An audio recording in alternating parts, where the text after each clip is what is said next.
And good morning. We are back at 7:08 a.m. here on KFYO Mornings. Dave King, Matt Martin on the radio. 60 degrees right now. 86 is the forecast high. And as promised, Latrelle Joy, Councilwoman Latrelle Joy. Well, let me back up. Lubbock City Councilwoman Latrelle Joy. That's correct. is in the studio to talk about the big council meeting last night. Good morning, Latrelle. Good morning. So one of the big ones was we are now officially abandoning the auditorium in Coliseum. We got all that done now, right? That is correct. October 1st, keys and et cetera will be turned over to Texas Tech University. But did I not hear that we would have the ABC rodeo in the spring? Texas Tech has committed that Okay, they would allow the rodeo. So they won't be doing anything with the facility until after the spring ABC rodeo, I guess, then.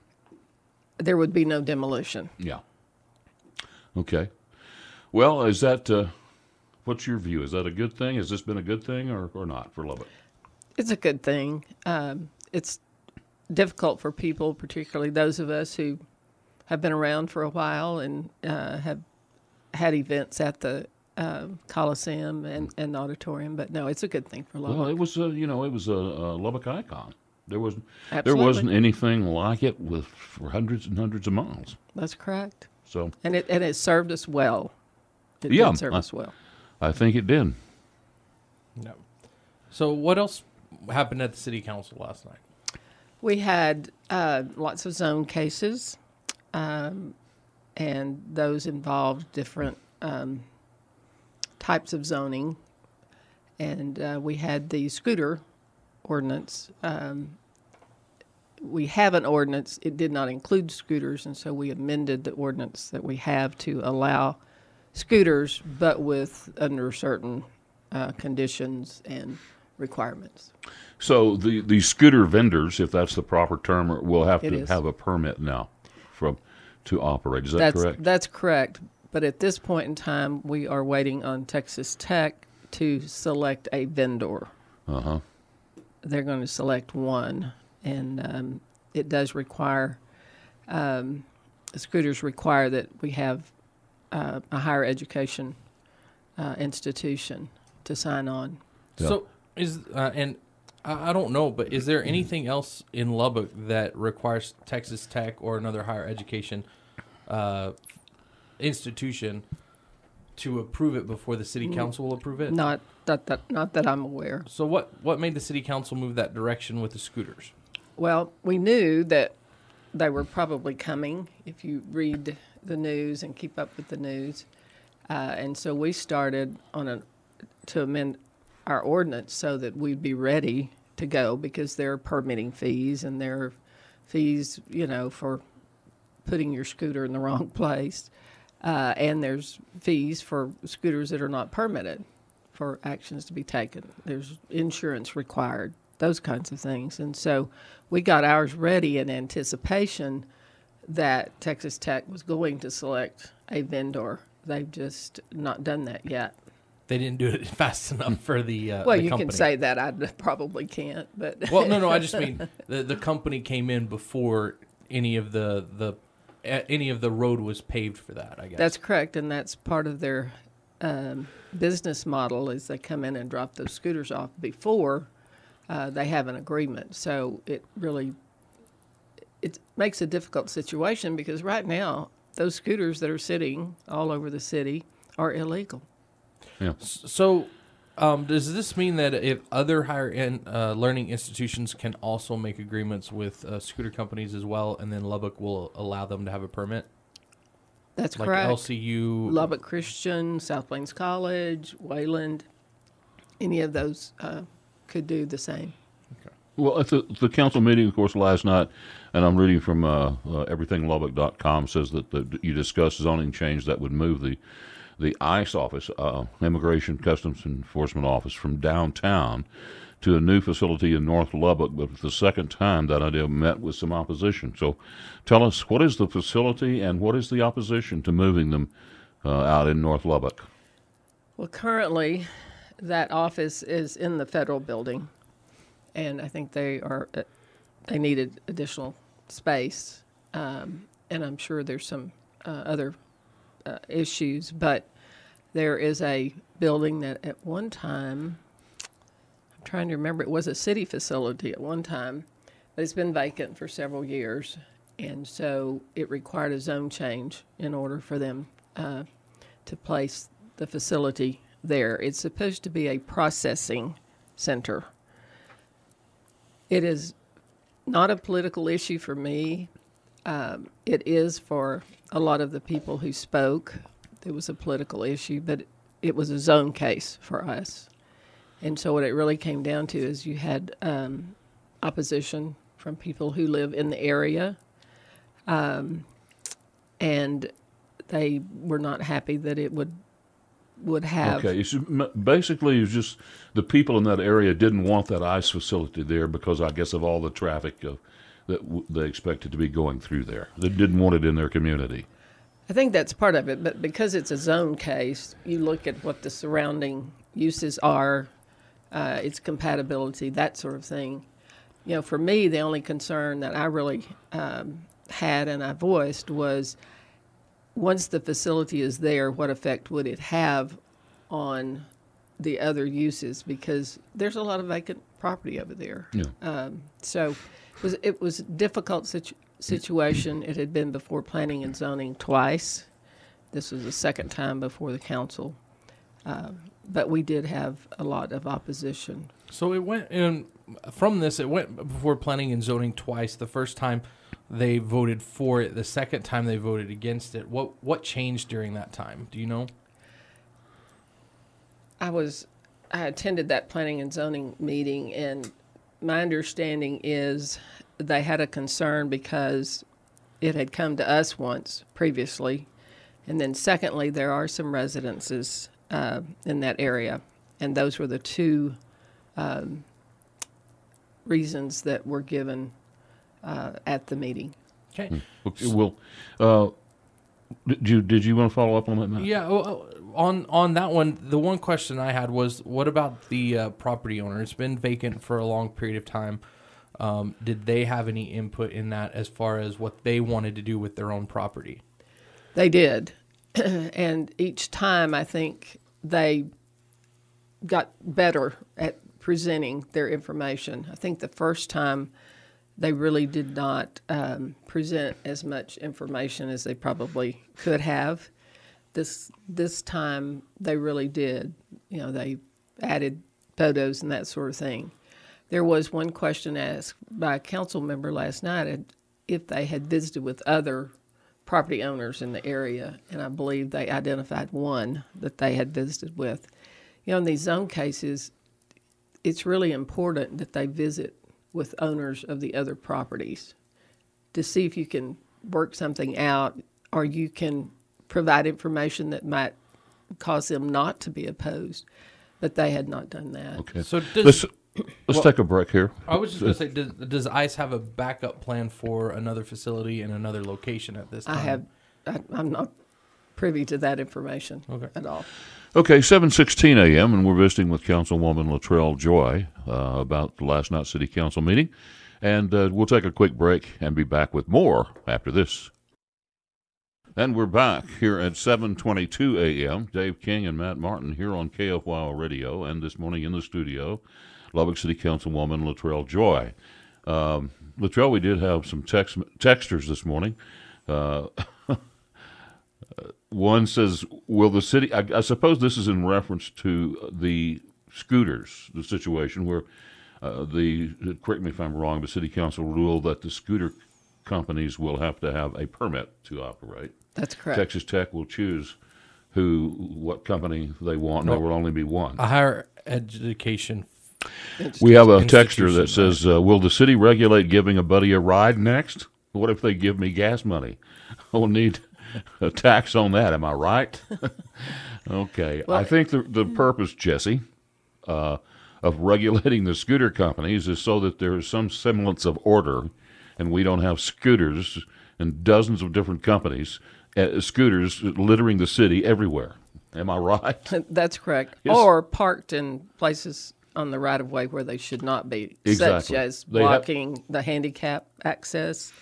or putting it in somebody's private property. That does bring up one question. If one higher education institution, such as Texas Tech, allows one company and LCU allows another company, can someone take the, let's say, the one from LCU over to Texas Tech?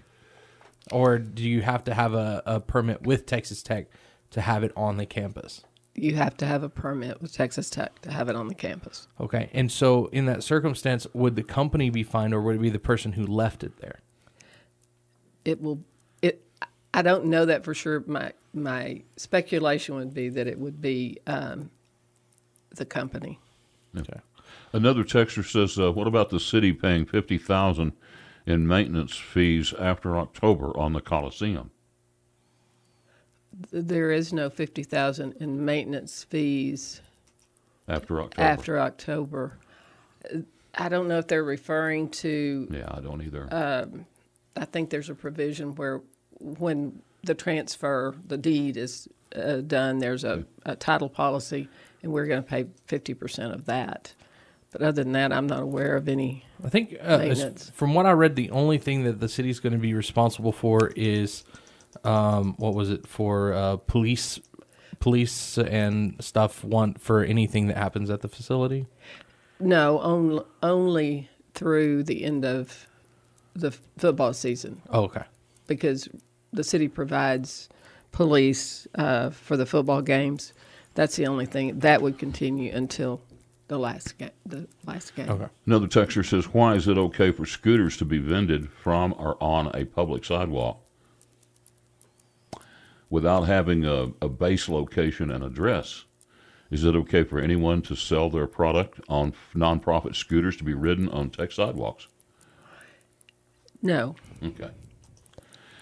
I don't know Well, why there's so much interest in the scooter thing. It seems like having them permitted is perfectly reasonable for the reasons that we just laid out. But I don't know why that's. Well, and as she stated already, every scooter that's out there right now is there illegally. That's correct. They don't have the right to be there at this time. So I want to jump over because there were a few other things.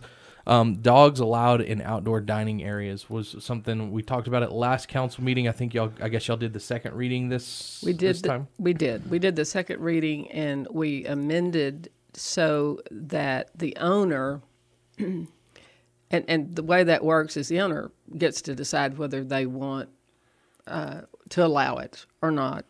But once it's allowed, there was a question about bringing animals in, and it provided that they could not have any sort of treats or anything of that nature, which if you've ever been anywhere like that with a dog, that's probably not a good idea. So we had one of our citizens who wanted us to add that if the owner agreed and allowed it, then they could have doggy treats, biscuits, that sort of thing, and water provided to their dog by them, so that we hope that would solve an issue. So does that change? You mean that y'all need to vote on it another time, or was that the final voting? That was the final. Okay. Okay, we're coming up here on about another minute or so, and we have another texter that wants to know about downtown redevelopment. And then also, Latrelle, one of the things that interests me a lot, because we have got so much feedback from talking about this issue here on KFYO, and that's this rezoning idea that's coming out of P&Z on some C4 properties that would revert to M1. And we want to come back and talk about that because there's a lot of interest in there. And I can tell you from the input that I have gotten and the questions that they have asked us, there's going to be a firestorm over this issue, I think. So what do we got here? About a minute until we break? About 40 seconds or so. So we'll come back and talk with City Councilwoman Latrelle Joy after the break about downtown redevelopment and about this new ordinance and many other things. We'll be right back. And good morning. We're back at 7:35 a.m. here on KFYO Mornings with Dave King and Matt Martin. Also joining us this morning is Lubbock City Councilwoman Latrelle Joy. Texture this morning, Latrelle, says if a restaurant owner can now allow dogs by their choice, can they now allow smoking too? Please explain. I think this would be a short answer. The answer is no. They're two separate ordinances, and the owner's going to have to operate under the smoking ordinance, and likewise under the ordinance that affects dogs in outdoor facilities, keeping in mind that under the prior ordinance, they could not do that. There was a health issue Right. with the health department and the state law. So this is what we did to fix that problem. Okay. And you still can't have dogs indoors, right? That's correct. Okay, we did want to talk about this this zoning ordinance that's coming out of P&Z, and I know it's got some, because I've talked to some people, particularly those who own car lots, and these are the landowners, particularly that I have been talking to that own the land and they rent to a car dealer. Their understanding, as they explain it to me, is that if they lose that car dealer, if he goes broke or he moves or whatever, he cannot then rent that property to another car dealer. And that's not under the proposal currently. That's not correct. It's the use of the property.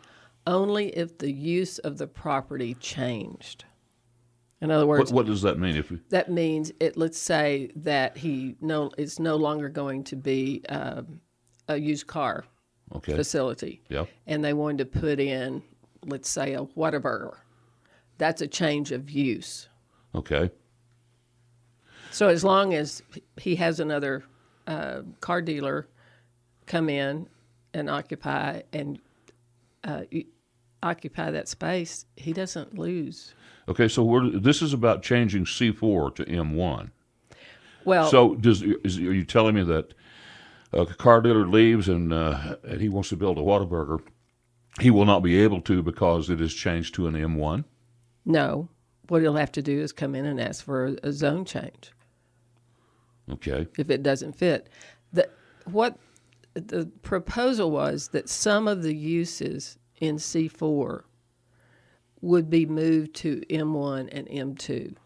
That's what was proposed. Now, I will tell you there's a meeting next week with several interested citizens on this issue. There's nothing set in stone yet. It's still in the let's first talk reading, about I it. understand, is going to be October 6th. So can I ask you this? M1 means, I believe, light manufacturing is what they have it set up as. That's correct. But something like a used car lot or something like that is not going to have any type of manufacturing attached to it. Is there not a way to make it something else that would be more in line with what that use is? That's what they're talking about now. Okay. We've had meetings with planning and zoning. I say we, individual council members have had meetings with planning and zoning and staff. And now they're talking to some of the citizens who have some of the same questions. Sometimes it's just misunderstandings, and then sometimes it's actually something that we need to think more about and see if we can't put it in a better place, or we may leave it alone. Well, one of the things also is billboards. This is going to affect billboards. And I have to confess, it seems like this council is not billboard friendly. I don't agree with that. Well, so how will this affect the billboard industry, this rezoning? Under the current, I don't know how it will affect their industry, but under the current proposal, those would be moved from C4 to M1 or M2. Okay. Will that mean that they'll have to take down some of their billboard locations? No, everybody's grandfathered in where they are. Nobody's going to have to make any changes. But it would limit, I suppose, the ability to put up some new boards. New applications. That's right. That's correct. Okay. Okay. The other question was from a texter this morning that wanted to know about downtown redevelopment. Like, where are we on downtown redevelopment? It seems like it's moving along, but ever so slowly. It is moving along. We have the TIF board who's working on that. The master developer is working on a PID, a public improvement district downtown. But I think people need to come downtown and look at the buildings that have already been redone. Lubbock Economic Development Alliance has given some facade grants to improve the fronts of buildings. They also are giving some grants to the interiors of the buildings. And so there's a lot of progress being made. The reason I think it seems slow to people is that there are still some areas, particularly on Broadway, that we've got some vacant buildings. But if you go on down to the old federal courthouse, where they now have the lofts, Yeah. everything, I mean, it's looking really good. They have started on the Cotton Court Hotel, the one at Avenue Q and Broadway. And so there's a lot going on. There's a lot of interest. Everybody is working together to make this happen. Latrelle, one of the big, and probably the biggest news story of 2018 is going to be the demise, if that's the right word, of Rager Docks. And from your perspective, the city council, we talked about downtown. Obviously, Rager Docks has made a big investment in downtown Lubbock. There could be, and probably is already, or will be, several hundred people who are laid off. Do you have any perspective on this? I mean, is it something that the council has talked about, or have you looked at it, about how this is going to affect the city? The council has not. I know that probably LEDA has looked at it. What people forget is that the what was once the Cobb building and the Green building were completely redone. They house Rager Docks. They house, in addition to some of Rager Docks, they house Zach's Club. They have the Italian Garden. They have meeting rooms that they rent out. There's a lot going on in that building, regardless of what occurs with Rager Docks. And it's beautiful. It is. Have we about covered everything? Well, I did have one quick question about downtown. Is there anything that they're looking at as far as the roads are concerned? I know that a lot of those brick roads have really big dips, especially there on Texas. There's one spot where you have to go like 1 mile an hour to get over it. So is there anything that y'all are talking about switching those out to something that's a little smoother? It has been discussed. We run into the issue of the brick streets have been there forever. We have people who feel like that need to, from a historical perspective, they need to stay. But you've got two options. You can either replace them or you can go in and repair them, and that's a big job. Latrelle, we've got to run. Anything quickly that you want to say that you haven't had an opportunity to District 6, we're planning to have a town hall meeting on October 23rd at the Groves Library. They'll hear more about that. The other thing is just a reminder that codes enforcement is out for weeds and tall grasses because we've had the rains, and so just be aware that if you get a notice, do something. You drive around town, you can see a lot of those. That's correct. Places that need mowing. That's right. Okay, Latrelle, thank you so much for joining us this morning. A lot of good information. 7:44 a.m., and we will take a quick break and be right back.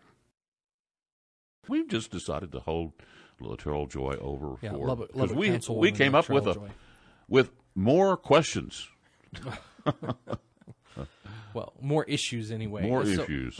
We were just wondering about an update on Citizens Tower. Citizens Tower is going well. We are looking at the fall of next year to have us moved in to that facility, and it's going well.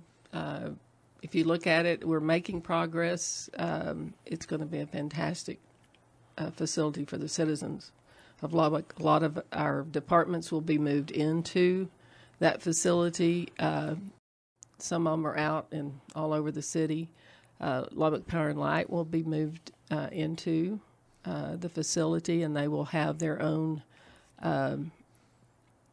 place to make payments, that sort of thing. That would be cat a corner from Citizens Tower, where the old drive-ins for the bank were. And so it's going to be kind of a one-stop shop for everybody. Okay. And something else I know that we have talked about. I think it was supposed to be maybe on next year's budget, but paving the roads in, I guess it's East Lubbock that are just dirt roads. Is there any progress on that at this time? Like in the neighborhoods? Well, we have budgeted to do that, and we'll continue. We can't do it all in 1 year, right? And they are prioritizing which ones, and clearly the ones that would, in my mind, that are number one are the ones who have a lot of businesses or houses, and then we'll work from there. But that's a project that will be ongoing. Yeah, and long overdue. Yeah, I think I just know that a lot of people were surprised that we had dirt roads still in Lubbock. We have a lot, and it was different years ago when you were developing. Now, when you develop, the roads are taken care of. That was not the case in the past. Okay, and I think another thing we talked about a little bit during a break, but are there any updates on the new loop that's coming in? Has there been any changes, any updates, anything going on there? None that I'm aware of. Loop 88 is moving quickly. When we talked about downtown, remember that LIPA, the Buddy Holly facility, is underway. Mm-hmm. They're telling us 2020, but they are certainly making progress over there.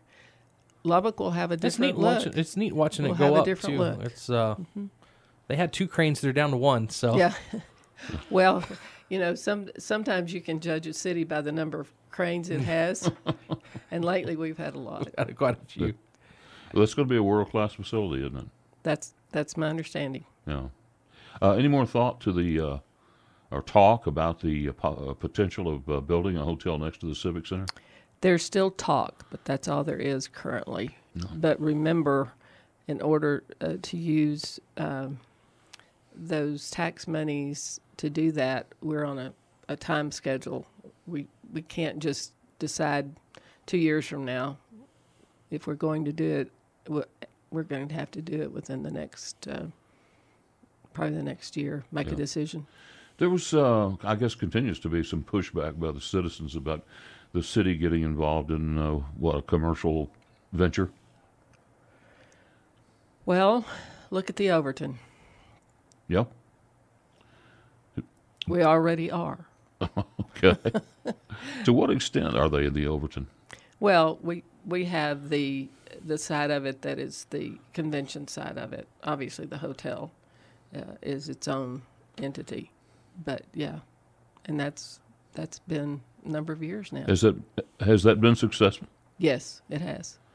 It's a beautiful facility. It really is, and it fits a niche when you're going to have a large group come in. Now we have to go. Okay. Good job. Yeah. Thank you for coming in, Councilwoman Latrelle Joy. Okay, and we will, thanks for coming in, and we'll take this quick break and be right back.